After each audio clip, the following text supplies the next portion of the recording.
This channel does not promote any violent, harmful, or illegal activities. All content provided by this channel is meant for an educational purpose only. নমস্কার, আরো একবার স্বাগত আপনাকে TV9 বাংলায়। আমি দীপ রয়েছি আপনার সঙ্গে। দোলের পর মার্চের প্রথম সপ্তাহেই রাজ্যে ভোটের দিন ঘোষণার সম্ভাবনা।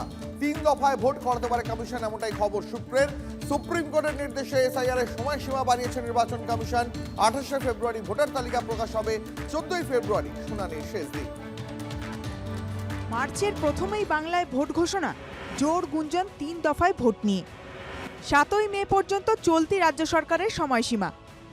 সূত্রের খবর, দোলের পরেই বিধানসভা ভোটের দিনক্ষণ ঘোষণা করতে পারে কমিশন।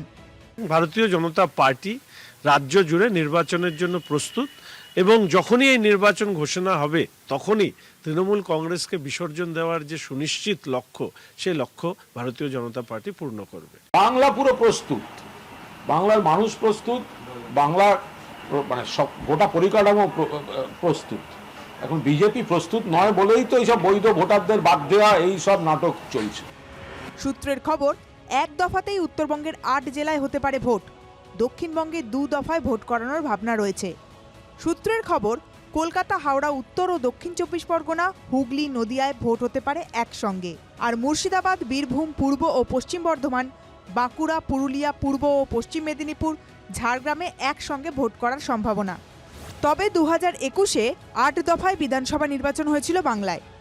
নির্বাচন কমিশন যখন বলে তখন আমরা সব ভোট করতে লেগে যাবো আর কি। 1 দফা না 7 দফা আমাদের কাছে বড় কথা না। আমাদের কাছে বড় কথা হচ্ছে ইউনিভার্সাল ফ্র্যাঞ্চাইজি, প্রত্যেকটি মানুষের ভোটের অধিকার এবং তাকে ঠিক মতো করে কার্যকরী করা, ব্যবহার করা নির্বাচন কমিশনের দায়িত্ব। আমি চাই তো 1 দফায় হয়ে যাক। অশান্তি তো করবেই তৃণমূল কংগ্রেস, ভোট তো চুরি করবে এরা। দফায় হলে কি হবে? হিংসা কম হবে, সময় স্বল্প লাগবে, টাকা পয়সা কম খরচ হবে।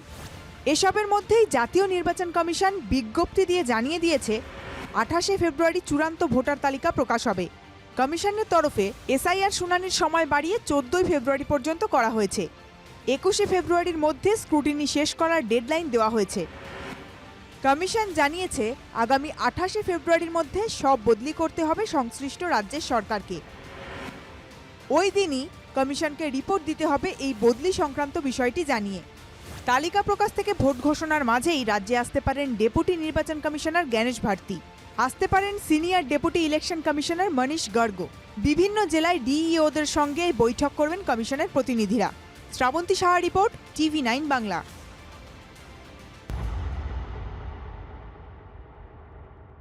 ভবানীপুরের বিএলএদের নিয়ে তৃতীয় বৈঠক মুখ্যমন্ত্রী। বাড়ি বাড়ি গিয়ে শুনানিতে নজর রাখার বার্তা।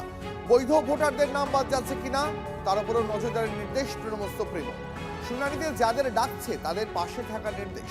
কোনো সমস্যা হচ্ছে কিনা নজর রাখার বার্তা বৈঠকে।